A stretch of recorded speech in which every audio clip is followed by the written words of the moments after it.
안녕하세요. 네, 강사 조기양입니다. 얼마 전에 아는 분이요, 제 카톡으로 아주 정말 인상 깊은 어떤 글을 보내주셨더라고요. 대기업의 임원으로 다니다가 은퇴를 한 어떤 친구의 이야기를 쓴 글이었는데요. 이게 누가 썼는지 알면 출처를 밝힐 텐데, 그 글 쓴 사람의 이름이 안 나와 있더라고요. 저한테 보내진 거 보니까. 그냥 인터넷에 이렇게 돌아다니는 이야기 중에 하나였는데요. 공감도 되고 피식 웃음도 나서 우리 어르신들에게 들려드리고 싶어서 예, 제가 준비해 봤습니다. 읽어드릴게요.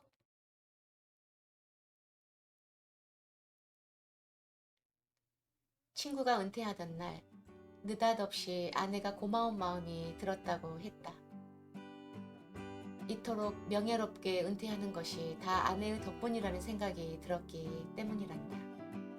그동안 일하느라 해외와 지방을 전전하느라 가족과 함께 지낸 날도 얼마 되지 않았지만 그래도 자식들이 번듯하게 자라준 것은 다 아내 덕분이라는 생각이 들었다. 그래서 친구는 이제 나머지 세월은 아내를 위해 살겠다고 결심을 했대요. 은퇴한 그날 이후 그 친구는 아내와 국내외 여행, 골프 여행을 쉬지 않고 다녔답니다. 젊은 시절 고생한 만큼 뭐 그 정도 경제적 여유는 있었으니까 백화점에서 아내의 핸드백을 들어주고 또 아내가 사고 싶은 옷을 결정할 때까지 이렇게 기다리기도 하고요. 스커트 하나 사는데 그냥 아내 결정이 아주 여차하니 오래 걸렸지만 뭐 옛날 직장 다닐 때 같으면 아주 그냥 짜증내고 그냥 돌아섰겠지만 뭐 이제 은퇴한 이후에는 뭐 시간도 이제 여유도 있고 하니 그다지 못할 일도 아니고 또 아내도 즐거워하는 듯 해서 이렇게 이제 옆에서 같이 쇼핑하면서 기다려주고 이렇게 사는 게 행복이구나. 내가 이런 노후가 있으려고 그동안 그렇게 고생을 했구나. 그렇게 생각을 했답니다. 이 글쓴이의 친구가요. 그렇게 약 석 달이 지난 어느 날 아침 식탁에서 갑자기 그 친구의 아내가 진지한 얼굴로 할 말이 있다고 했답니다. 그리고 아주 굉장히 참다 이렇게 하는 그 얼굴 표정, 답답한 표정을 하면서 당신 이제 좀 혼자 나가서 놀 수 없어요? 친구 아내의 생각은 달랐던 거죠. 평생 고생한 남편을 위로하느라고 그동안 참고 함께 다녔다는 겁니다. 하나도 남편과 그렇게 쇼핑 다니고 여행 다니고 한 게 재미가 하나도 없었지만 참고 따라다녔을 뿐이라는 거죠. 그런 얘기를 들려주면서 친구는 이 글쓴이 앞에서 한숨만 푹푹 쉬었답니다. 이제 어쩌면 좋으냐는 거죠. 회사가 있고 함께 몰려다니는 동료가 있을 때는 그런 아내의 푸념 정도야 웃어 넘길 수 있었는데 이제 은퇴한 지금은 아닌 거죠. 아내와 앞으로 적어도 한 30년은 더 이제 살아야 하는데 말이죠. 흔히들 이제 착각을 하는데요. 열심히 일하면 나중에 행복해질 거라고요. 그러나 지금 행복하지 않으면 사실 나중에도 후에 행복해질 수는 없는 거죠. 도대체 행복이 어떤 건지 알아야 행복해질 수 있도록 애쓰지 않겠냐. 이제 이 글쓴이는 그렇게 얘기를 하면서 그 아내와의 관계에서도 마찬가지라는 그런 얘기를 이제 합니다. 함께 행복했던 기억이 있어야 행복해질 건데 경험도 없고 방법도 모르니까 어떻게 갑자기 이제 은퇴하고 혹은 두 부부만 남았을 때 어떻게 갑자기 행복해질 수 있겠는가. 이제 그런 이제 생각을 하면 당황해지는 거죠. 노벨 경제학상을 받은 카네만 교수는 행복을 아주 간단하게 이제 정의했다고 여기에서 이 글쓴이는 이제 얘기하는데요. 기분 좋은 시간이 길면 길수록 행복하다. 그렇게 이 카네만 교수는 그 행복에 대해서 얘기를 했답니다. 부부도 이게 마찬가지인데요. 동네 어귀를 손잡고 산책하거나 그 노천 카페에 앉아서 함께 커피를 마실 때 기분이 좋았다면 그 일을 반복하면 그게 또 행복이 되는 거죠.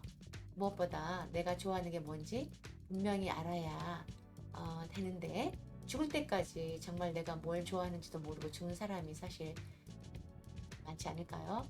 재미에 대한 환상을 버리면 되는데 그냥 재미라고 하면 막 소소한 거에서 찾는 게 아니라 세상이 그냥 뒤집어질 정도의 어떤 그런 일에서만 그런 재미나 행복을 기대를 하니까 일상의 재미는 뭐 행복이라고 생각을 못 하는 거죠. 어, 그래서 이 글쓴이의 친구는 어떤 친구는 새소리 듣는 게 그렇게 또 재미있는 친구도 있답니다.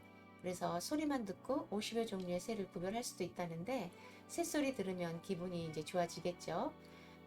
기분 나쁠 때면 이제 새소리 들으러 가면 이제 언제든 또 행복해질 수 있다는 그런 이제 얘기인데요. 그래서 이 글쓴이는 자기 친구의 예를 들면서 사실 이렇게 일상에서 행복을 찾으려고 하면 세상은 온통 재미있는 일 천지다.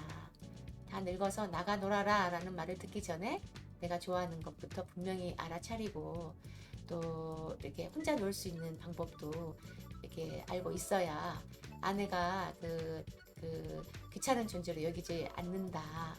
그래서 그런 이 글쓴이는 이제 그런 얘기를 했답니다. 자, 우리 여기까지 이제 제가 이야기를 좀 들려드리고요. 우리 어르신들은 어떤 게 행복이라고 생각하시나요? 저는요, 카네만 교수가 금방 이제 행복에 대해서 이제 얘기를 했다는 거. 기분 좋은 시간이 길면 길수록 그게 바로 행복이다. 그 말이요. 이게 진짜 참 단순하면서도 정말 딱 맞는 말 같습니다. 우리 어르신들은 혹시 내 자신이 좋아하는 게 뭔지, 어떤 걸 하는 걸 좋아하는지 알고 계시나요? 뭐 행복도 사실 큰 거에서 찾지 말고 내가 좋아하는 거를 오랫동안 하다 보면 그것도 기분이 좋잖아요. 또 그런 기분 좋은 시간이 이제 모이다 보면 그게 바로 이제 행복이죠.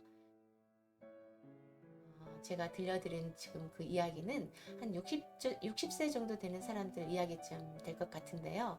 우리 어르신들 입장에서는 아마 자식뻘이 될 수도 있고 또 어떤 분들한테는 동생뻘 되는 그런 이야기일지는 모르겠어요. 그렇지만 지금의 우리 어르신들한테도 생각해 볼 만한 것이 이제 있다는 생각이 듭니다. 내가 좋아하는 것이 무엇인지 알고 혼자서도 잘 놀고 또 함께 어울리거나 놀 수 있는 친구도 이렇게 있으면 외롭지 않은 그런 노년을 보낼 수 이제 있을 것 같아요. 평생 일만 열심히 해온 우리 어르신들 세대라 더 잘 놀 수 있었으면 남은 여생이라도 더 재밌게 잘 놀 수 있었으면 참 좋겠습니다. 오늘은 여기에서 마치고요. 다음 시간에 뵙겠습니다. 안녕히 계세요.